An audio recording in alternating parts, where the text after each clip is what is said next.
Good evening to the Honorable Speaker of today, Dr.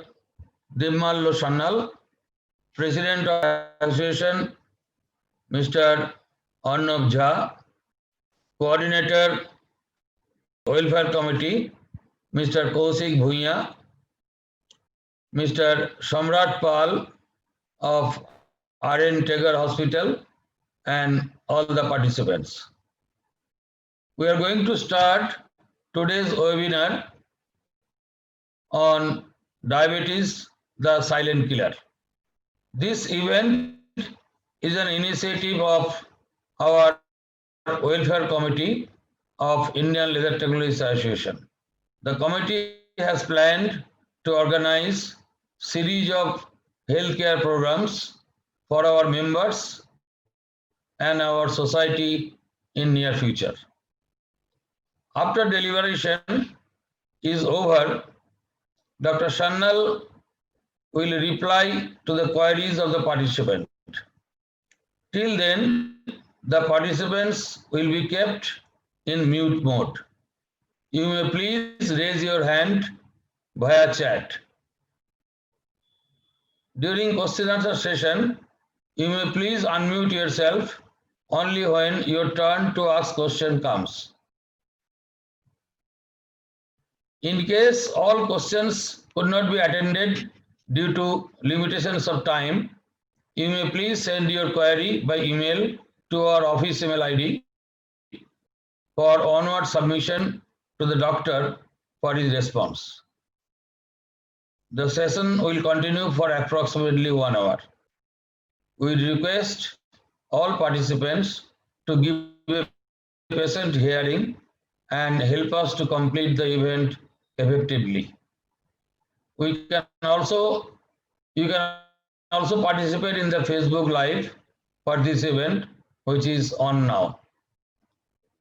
To start with, I request our Honorable President, Mr. Jha, to welcome all. Mr. Jha, please. Good evening. Dr. Dimmallo Sannal, DM, endocrinologist, RN Tegar Hospital, Narayana Health. Mr. Samrat Pal, Mr. Sushant Mollik, General Secretary, ILTA, Coordinator and members of the Welfare Committee, ILTA, colleagues, members, friends, and participants. I, on behalf of the Executive Committee of ILTA, welcome you all to join today's program, a lecture titled Diabetes, the Silent Killer, a subject of immense interest to the whole world. Diabetes, as we experience, is a common name to every family, and almost in all the family, directly or indirectly, life toll have been given. So far, I could learn that there about 6% of the world population is diabetic, and about 16 lakhs of lives are counted to be lost every year. It is alarming to note that thus silent killer is assumed to be one of the leaders to cause death by another span of 10 years. Most unfortunately, among common people, diabetes has been seriously underrated as a global public health issue, and the world can no more ignore the continuous rise of this disease. Human food and footwear have important role to a lot of diabetic people and patients. Anybody suffering from diabetes should get his or her feet checked by endocrinologists in picking up correct footwear, and sometimes customized footwear are procured against the advice or suggestion of the concerned doctor. It is our pleasure that our life member, Dr. Bhavin Das, a leather and footwear technologist and a senior ex-scientist in charge of Central Leather Research Institute, the National Laboratory, has a lot of research work on this subject and for which he has been highly acclaimed. However, today we are happy that our Welfare Committee has rightly chosen the subject of lecture, and we thank Dr. Sannal to spare valuable time for this lecture, and once again welcome you all. Thank you. So, now I request Mr. Samrat Pal to introduce our Honorable Speaker and to request him to start the deliberation. Good evening to all. Good evening, Dr. Sannal. And it's my pleasure, and I'll take the honor to introduce eminent doctor like Dr. Shanal. He is a diabetologist and an endocrinologist and has an experience of over 22 years. And he is a consultant in Ravindranath Tagore International Institute of Cardiac Sciences. He has completed his MBA from Calcutta Medical College. He has done his MD in general medicine from Sri Ramchandra Bhanj Medical College, Cuttack. And after that, completed his DM in endocrinology from American College of Endocrinology. He means during his long 22 years, he has an active participation in American Association of Clinical Endocrinologists, the Endocrine Society USA, European Society of Endocrinology, and Research Society for Study of Diabetes in India, and Diabetic Association of and Endocrine Society of West Bengal. And some of the special services means along with it means I would like to mention that Dr. Shanal is in, that is vitamin D deficiency, hormonal infertility, pituitary and obesity treatment, and hormonal specialist. And in his long career, he has already bagged quite a number of awards. I would like to name means couple of them. That is Edgewater International Scholar, USA International Travel Grant winner for paper presentation in USA, and faculties and endocrinology certificate course in New South Wales University, and also bagged Dr. Deepak Banerjee Award for best paper published in JIMA. So this is in short Dr. Shanal is, and there are lot more to know about him. We will get to know about him, and I'll not take much of his time, and I'll directly would like to request Dr. Shanal to take this session further. So over to you, sir, Dr. Shanal. Thank you for the introduction, and also thank you for the invitation.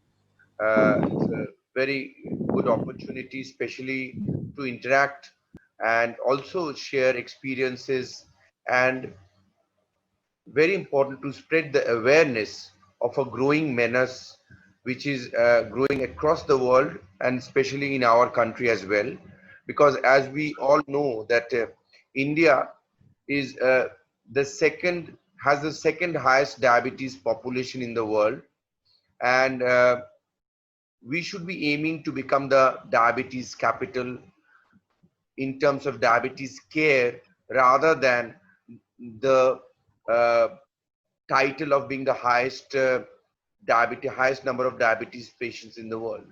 So there are two aspects of diabetes. One is prevention, which I feel something we should all be trying, especially at the community level, at the mass level, at the public level. And then once once we have that prevention program in on board, which is there with national communicable, non-communicable diseases as well, then we need to screen people for diabetes and try to prevent the complications of diabetes. That is the reason why we are basically treating diabetes. So if we just briefly think about diabetes, diabetes basically is type 1 and type 2. Type 1 generally occurs in children who require insulin for survival, and they have obvious symptoms of diabetes like excessive urination, thirst, and weight loss. Whereas type 2 diabetes is the diabetes which occurs in most of us, most of our patients.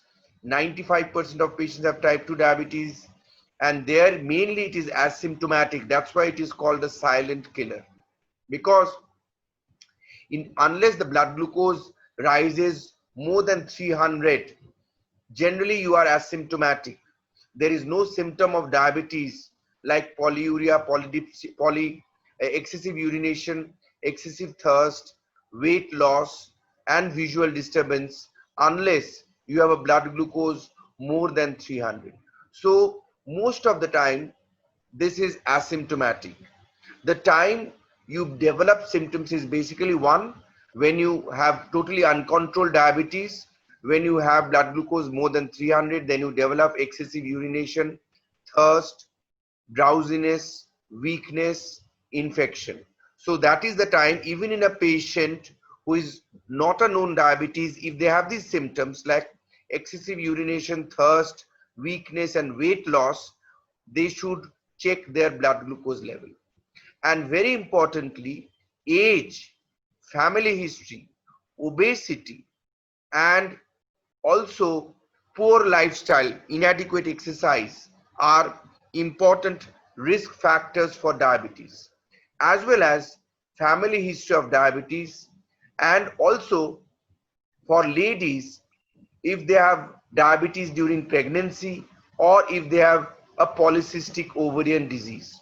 So basically, if a person has a family history, a past history of mild diabetes, overweight, they do not exercise properly, and also above 40 years, then every year at least once they should screen for diabetes. Simply they can do it by a fasting and a postprandial glucose, 2 hours postprandial glucose after a 75-gram glucose. If they can't do it, they just can do a PP glucose 2 hours after start of a meal and a fasting glucose, and if possible an HbA1c. And after 40 specifically, they should be screening for lipid profile at least once a year as well.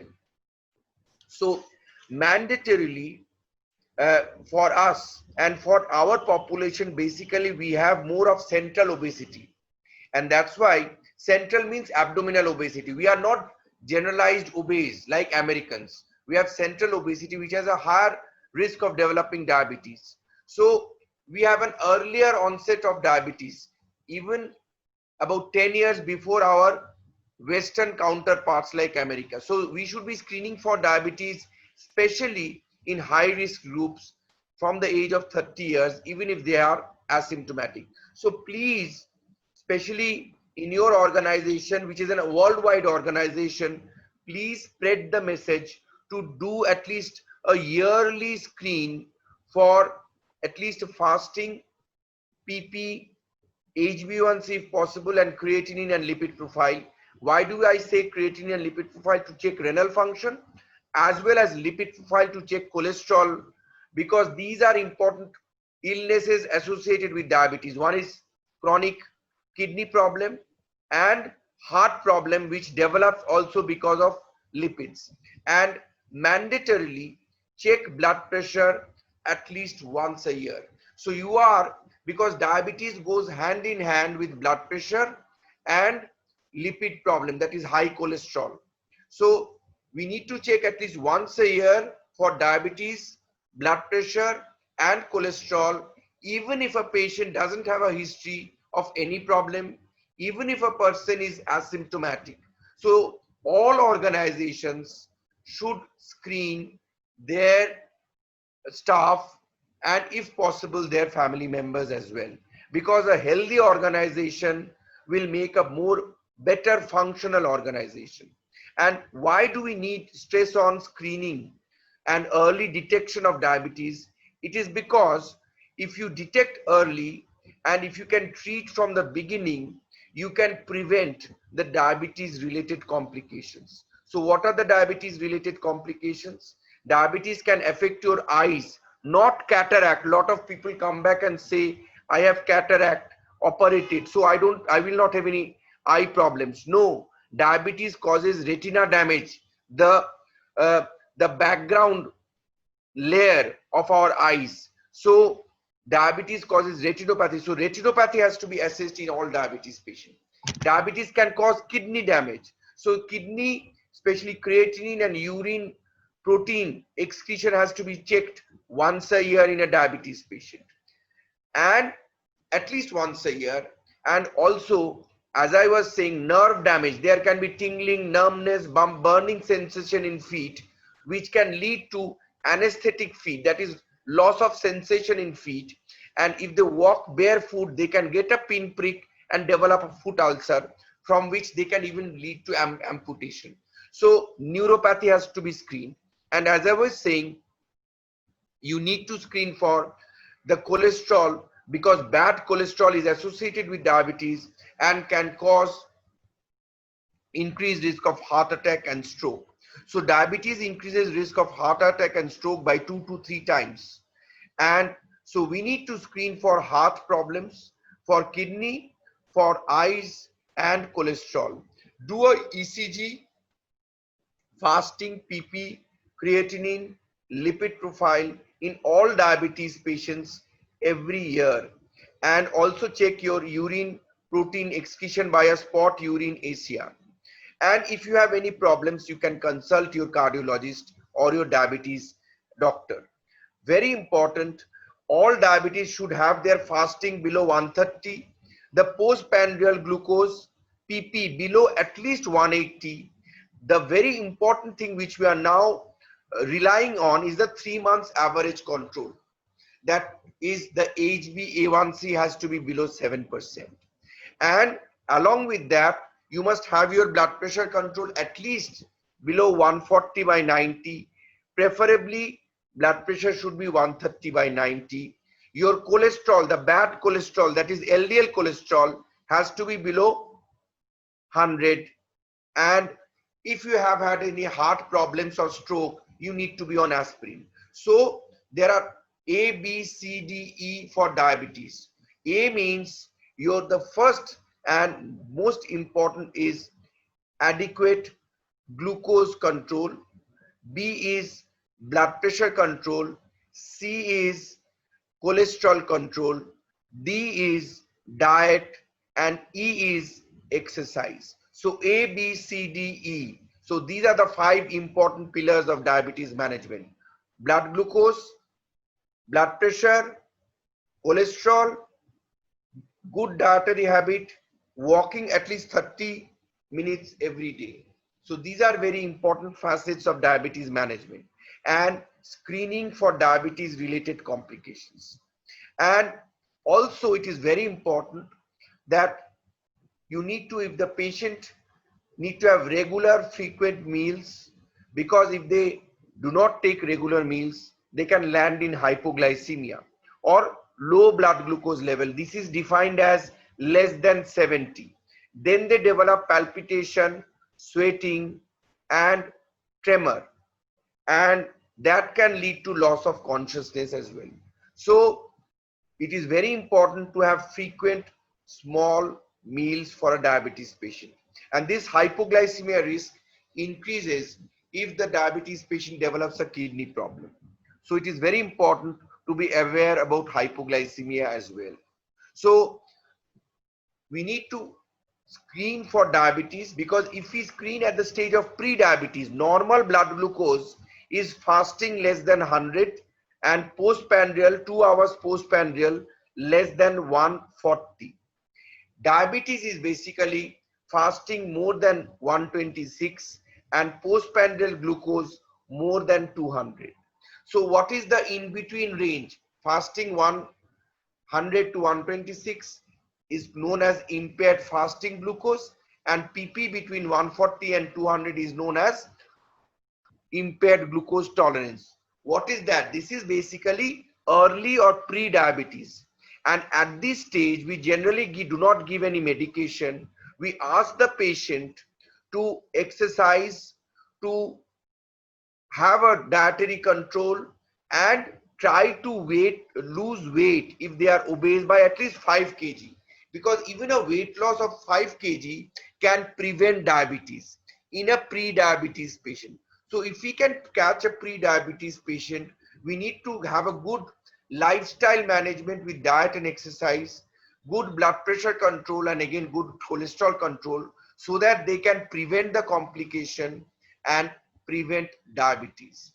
And also, if diabetes patients can sometimes land up in severe hyperglycemia, uncontrolled blood glucose, then they can develop excessive urination, sweating, and also unconsciousness, what is known as diabetes coma or diabetic ketoacidosis. So if that generally happens when the blood glucose is more than 400.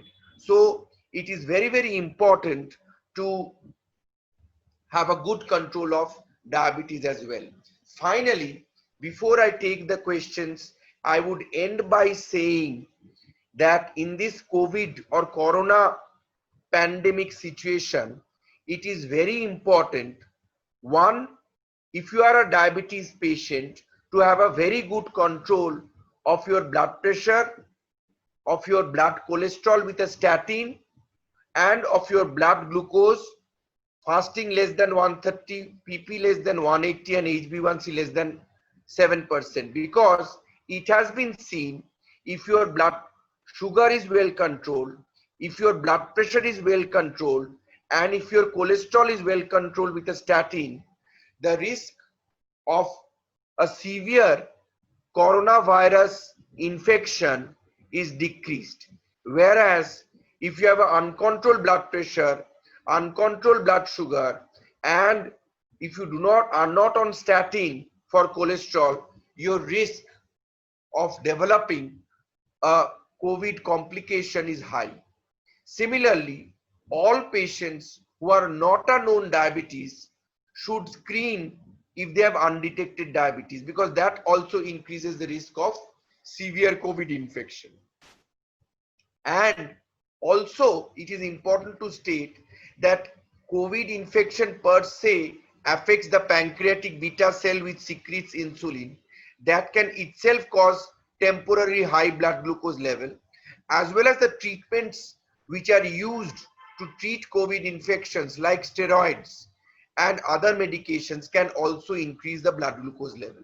So in such a patient, it is very important to have a good glucose control, and temporarily these patients may require insulin as well. So it is very important during COVID times, especially, to get your blood glucose tested, even if you are not a known diabetes, as well as if you are a known diabetes patient, to have a good glucose, sugar, pressure and cholesterol control. Thank you very much, and I will be happy to take your questions. There are certain questions in the chat box. One is number of factors. Definitely hereditary factors, as I said, family history, age is the most important factor. Highest risk of diabetes is with age. As you age, just like your hair turns white, your all other organs also, there is degeneration. And in diabetes patient, the pancreatic function degenerates early. So age is an important risk factor. Obesity causes the insulin effect decreases if you become obese. So obesity is also a risk factor. Similarly, lack of exercise also leads to a resistance to insulin action. That's why family history, obesity, age, poor lifestyle are important causes of diabetes. Central obesity means আমাদের যেটা ভুঁড়ি বলে বাংলা ভাষায় চলতি, বাংলা ভাষায় যেটা আমাদের no doctor, miss that question was from my side. That question was from my side. I think the last part was, are these factors mutually exclusive of each other? Means we should be having all these factors together to be diabetic, or if we have one of these factors we can be diabetic? One factor, you may not have any factor and still become a diabetes, still have diabetes, but any of these factors increases the risk of diabetes, and more the number of factors, the higher the risk. Like if you are obese along with a poor lifestyle and then you are aging, your risk will increase. Similarly, if you have a family history apart along with obesity, your risk is high. If it is generally seen, if you have one patient diabetes, your risk is about 30 to 40%. But if you have both parents diabetes, your risk is about 60 to 70%. So these factors, more the number of factors you have, higher the risk. But if one factor, you risk. And even without these risk factors, you may have diabetes, because as a population, Indians are more susceptible to diabetes because of certain genetic variations. Yeah, I think I have a number of other questions also regarding the central obesity, the tensions. Should I be asking these questions, or should the moderator will be mentioning the question? or I give later on if someone else has this question for them.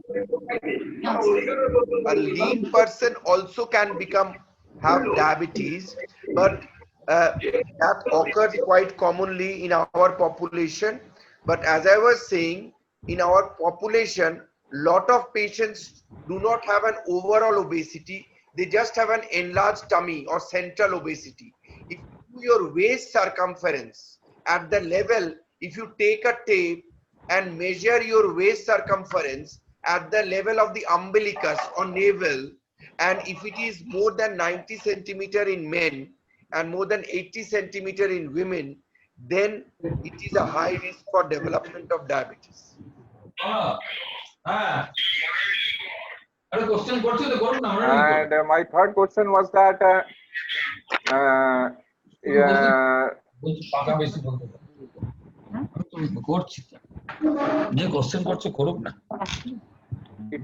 it is said that nowadays tension is also a contributor to diabetes. I am having lots of whatever this my family doesn't have. I don't have an hereditary history. My lifestyle is as per the prescribed is okay, and so. But I might be having lots of tension at work or other factors. So they said that might also contribute to be diabetic. Is it raising the sugar level up? How far is it true? I mean, is it a fact or? Well, generally what happens is stress per se doesn't cause diabetes, but it may aggravate diabetes. Okay. So if a diabetes person has mental or physical stress, that will aggravate, because if you have stress, whether it is mental or physical, there are certain hormones which are secreted like cortisol, catecholamines, which have an anti-diabetic effect, anti-insulin effect. So during stress, this anti-insulin hormones lead to higher diabetes risk and worsening of glucose control. But per se, stress does not cause diabetes in the long run, means it is not the cause of diabetes. Because it can aggravate your diabetes per se. So, yes. And like if that you also said that LDL level high means also it contributes to diabetic, but is it always true? Suppose my LDL level is higher than the prescribed level, does it mean that I'm diabetic, or if by taking medications I am controlling it? LDL level does not contribute to increased diabetes. What happens is, if you have diabetes, you have high chances of developing LDL cholesterol on the higher side, triglyceride on the higher side. So diabetes patient has high LDL more often than a non-diabetes patient. So it is not the LDL which increases the risk of diabetes. Okay. Rather, triglyceride, if you have central obesity, you have high triglyceride, low HDL, which is a good cholesterol, and increased risk of diabetes. But what happens is diabetes is that in a diabetes patient has a higher risk of having a high LDL, and LDL cholesterol basically causes atherosclerosis, that is deposition of fat in your blood vessel, which blocks your blood vessel, which leads to heart attack and stroke. So LDL increases if you have diabetes, and that can increase the risk of heart attack and stroke.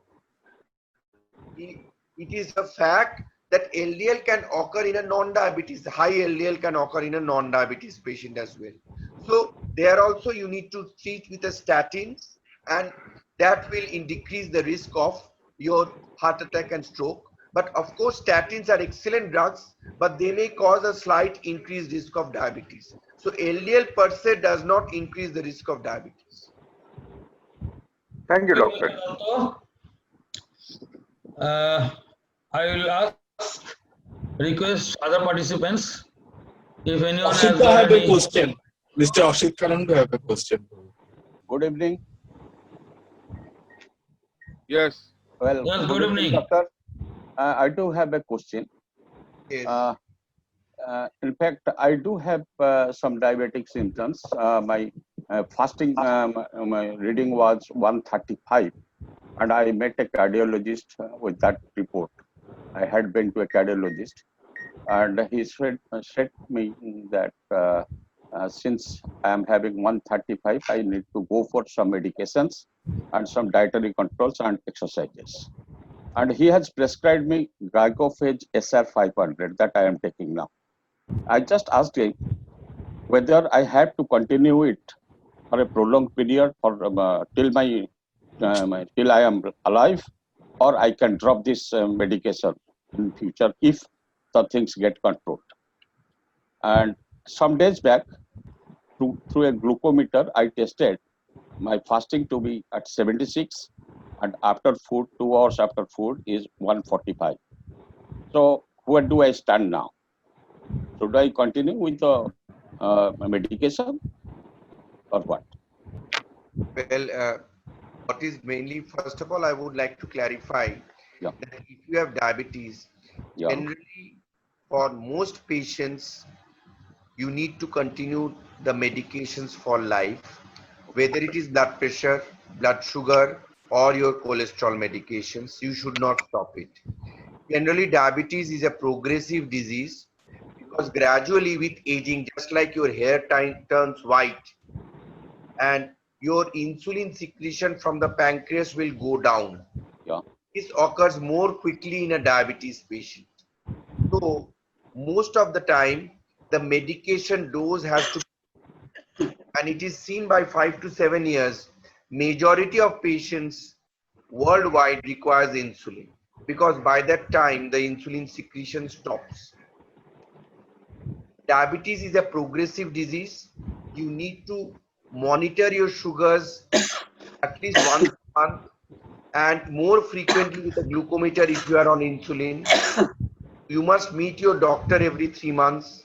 Get a good long-term glycemic control. Whenever your sugar goes up, you need to control it back. And most of the time, you need to add more medications because gradually your insulin secretion will go down. So, and at some point of time, we will require insulin. Most patients require insulin. First once daily, then a lot of them will require twice or even 3 to 4 times.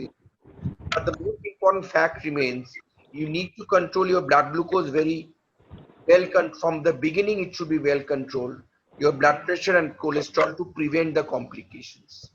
And as for your case, initially what can be seen is that after a recent detection of diabetes, in a few patients for a couple of years, if they lose 4 or 5 kgs weight, they can be taken off medications for a couple of years. But after that, again, the blood glucose starts to rise. You must monitor every 3 monthly. And again, the medication has to be started back.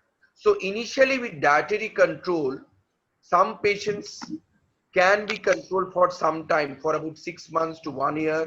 But for most, they will need medication over time. One more question to add to this. Is a glucometer F1? Is the reading of the glucometer is the right one, or any blood taken out of the vein is the better one? So very important to know that worldwide, for diagnosis, we generally use a venous blood glucose fasting and a glucose after PP after glucose, 75 gram of glucose. But worldwide, for monitoring purpose, the glucometer readings are taken.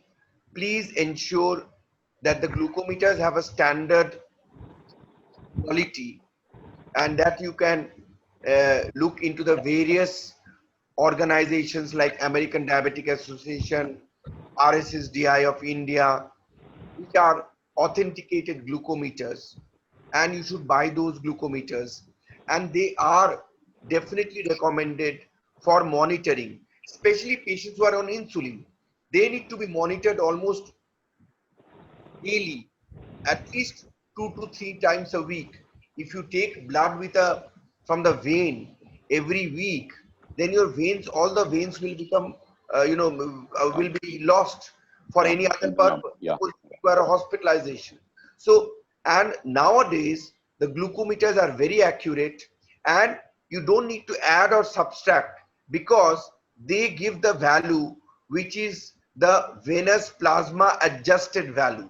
So whatever value the capillary blood, it is an automatically all the modern glucometers will give you the values at par with the plasma glucose level. Now what happens, you must understand, all the laboratories which you are sending the blood, they cannot test your blood immediately. Testing one blood will cost the same amount as it would cost testing 50 to 100 bloods. So they would require a minimum amount of blood to make it viable. So there is a delay, a logical delay worldwide in processing a blood from a diabetic patient anywhere in the world. And that delay leads to a difference between reading and a delayed venous glucose reading. So there might be some difference, especially this occurs more commonly after a postprandial glucose load because the capillary glucose show a higher level than a venous glucose. But in fasting state, they are almost identical. Okay, thank you, sir. Thank you. Very important, I must state, liposuction is not a medically recommended method to remove fat from a centrally obese person. It has no benefit other than a cosmetic benefit. It does not give you any benefit. It is only for your beautification. If you have to use your weight in a severely obese patient, then you need to do bariatric surgery, where there are various surgeries, even nowadays there are very small instruments, even with an endoscopic surgeries, which decreases the stomach size and decreases your appetite.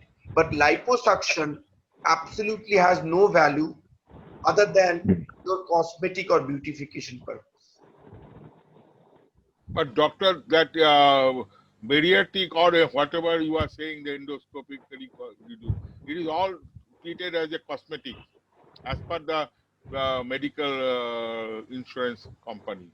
If you see in other parts of the world, bariatric surgery is now covered by most medical insurance because bariatric surgery is associated with decrease in all of the diabetes complication, and also it decreases mortality from diabetes. So it is very, very important, accepted worldwide. But obviously for any surgery, it has its complications. So that is different. But bariatric surgery, especially, it is not recommended for a normal diabetes patient. It is only recommended for a severely obese diabetes patient. Any approval from medical insurance is very difficult. So for them to change anything, it's very difficult to change their perspective, in spite of the very convincing data worldwide. But we do not recommend bariatric surgery for every diabetes patient. It is only in severely obese diabetes patients with complications we generally recommend, or in a very severely obese patient. I am little bit, I am also heavyweight, and that is why, okay, my weight is approximately 110 plus. So that is why some doctor, D.K. Roy, he advised me to go for bariatric, and he said then I went to the insurance company about the Mediclaim. They said that the bariatric is not under the insurance. It is a cosmetic. So maybe I have received a mail that they are introduced lot of new norms. Maybe I do not know the recent what they are changing. Well, bariatric surgery means this is something problem with the insurance. We must acknowledge the fact, but that they have to change. But the fact remains that bariatric surgery has long-term outcomes. But there are certain conditions where bariatric surgery is approved, and sometimes bariatric surgery, there are certain, not all patients are suitable for bariatric surgery. It has to be assessed that who is eligible for bariatric surgery. but how far it is success, whether it has some other effect onto the body?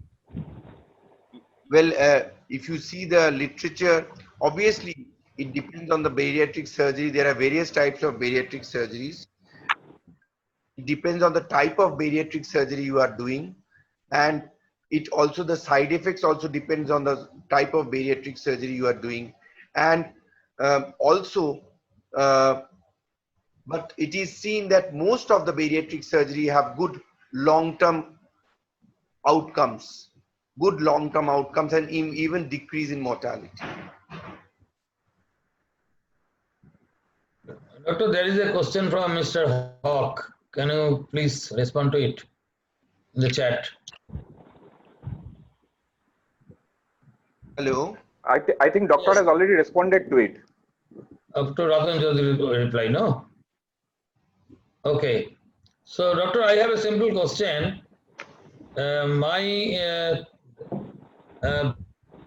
chart of the sugar for the last 15 years remains around 95 to 105 fasting. Recently, before 6 months, it's gone up to 120, and now it has come down again to 106, and that average count is 5.7. So what is the status for me? What should I do? Is it pre-diabetic or No, are you on diabetes medication? no? So, as I was saying, that if you have good lifestyle control in a pre-diabetes or a recently detected diabetes where your blood glucose is not very high, so diabetes, for diabetes definition, fasting has to be more than 126, PP has to be more than 200, and or HbA1c has to be more than 6.5. Any one of them is satisfied after a repeat testing, then you are diabetes. You have diabetes. So if it is below that, as I was saying, fasting between 100 to 125, PP between 140 to 199, then you have pre-diabetes. So this is the definition. So once you have diabetes, early on, if you control your blood glucose level, there is a subset of patients who have at least initially a good glycemic control on diet and lifestyle and exercise. So if you can manage your blood glucose below 130, fasting postprandial below 180, HbA1c if you can keep it below 7, possibly below 6.5, then it's really good. If it is below, even if you have diabetes. And for a pre-diabetes with good lifestyle control, it has been seen you can almost decrease development of diabetes by weight loss of about 5 kg and exercise. You can decrease your risk of development of diabetes by more than 50%. So lifestyle is always very important for diabetes to prevent progression, and also medications will work better if you exercise and have a good lifestyle control along with anti-diabetes. So you are now well controlled with your diabetes under control on diet and exercise. Thank you, And doctor. try to maintain that as far as possible. But if your blood glucose goes higher, you should be started on medications so that you are not left uncontrolled. Thank you, doctor. Sir, I have a question. Sir, Yes. if a diabetes patient eating the chapati instead of rice, so how much they can control over their diabetes? If a diabetes patient have eating chapati instead of rice, how much they can control through eating that? Control their diet. Diet control. The diabetes patient only eating the chapati instead of rice. How much they can control by this process? Again, it is very important to understand that it is carbohydrate quantity. For diabetes, actually diabetes patients, other than frank sweets, can have almost anything. In fact, diabetes patients can occasionally take sweets in small amounts as a replacement for other forms of carbohydrate in the diet, but not regularly, occasionally.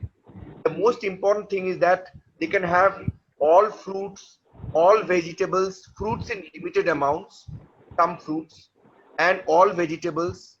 And there is no difference between rice and wheat or chapati in terms of carbohydrate content.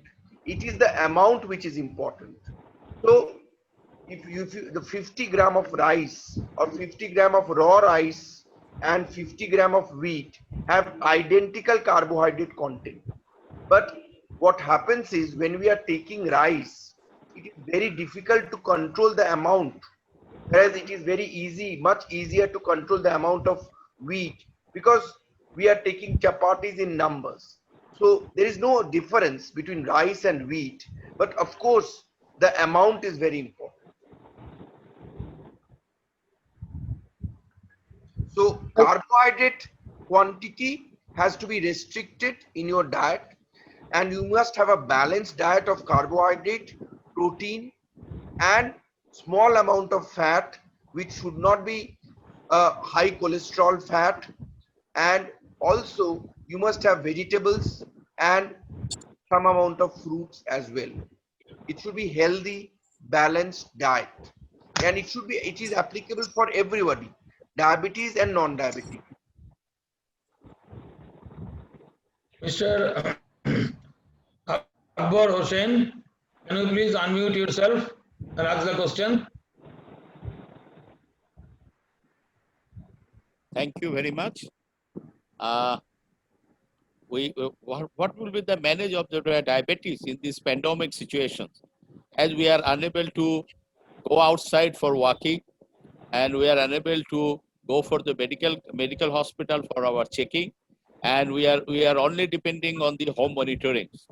Can you give me some suggestion in this control and staying at home to control the diabetes? So very important one is, as you have rightly said, you must monitor your diabetes with a glucometer at least once in 15 days or a month.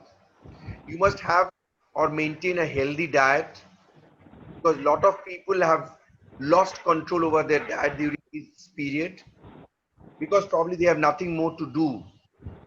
And third is, you must try to exercise even inside your house. You must try to walk rather than sitting or sleeping and watching. Try to walk, even doing some amount of exercises at home, like freehand exercises help. And if you can walk, if you are staying in a complex, you have some amount of area, you can walk in your terrace, and it may not be half an hour continuous walking. Walking can be time of the day. 10 minutes bout of walking is good enough. Okay. And along with that, you must check, you take your medications regularly, check your blood glucose, and consult your doctors. If you cannot consult your doctors physically, now most of the doctors and hospitals are also doing online consultation. You can also take that help as well. So this is very important. Regular medication, monitoring, which you can do at home. You can take a blood pressure monitoring. It is now approved worldwide to do home blood pressure monitoring, as it is approved to do a home blood glucose monitoring. So monitor your blood pressure, monitor your blood sugar, take medicines regularly, have a healthy diet, try to do physical activity at your home, and you can also do an online consultation when regularly with your physician or diabetologist, endocrinologist. Thank you very much. Any of the participant has any question? Yeah, if anyone doesn't have any question, I'll ask the final question is that, Doctor, for my knowledge, I want to know that nowadays in social media, we're seeing sometimes that the diabetics level as per to age and weight, body weight, it should be this much level, the PP level, and then sometimes like, no, this level is changed according to different association. How far is it true? Well, one is for diagnosis of diabetes, for normal sugar, for diabetes diagnosis, and pre-diabetes, which we have said. For diagnosis, the criteria has not changed for almost last 20 years, more than 20 years. But what has changed is that, the level of control you need to do for a particular patient. Like a patient who has recently diagnosed young patient with diabetes. So in that patient, you must control your sugar very tightly to prevent the long-term complications. You must control your sugar, pressure, and cholesterol. Whereas, so that you can prevent the long-term complications, because he has a long life to live, and it is likely that he will develop that complication within his lifetime. Whereas, if a patient is elderly, if a patient is frail, and if a patient has other complications like kidney disease, heart disease, liver disease, then he is at a higher risk of hypoglycemia or a low sugar. Then your control, it does not mean you must leave him uncontrolled. You must not go like the HbA1c for a young person, target is less than 6.5. Whereas for a elderly or patient with complication, it is less than 7, even 7.5 is acceptable. So that is the difference.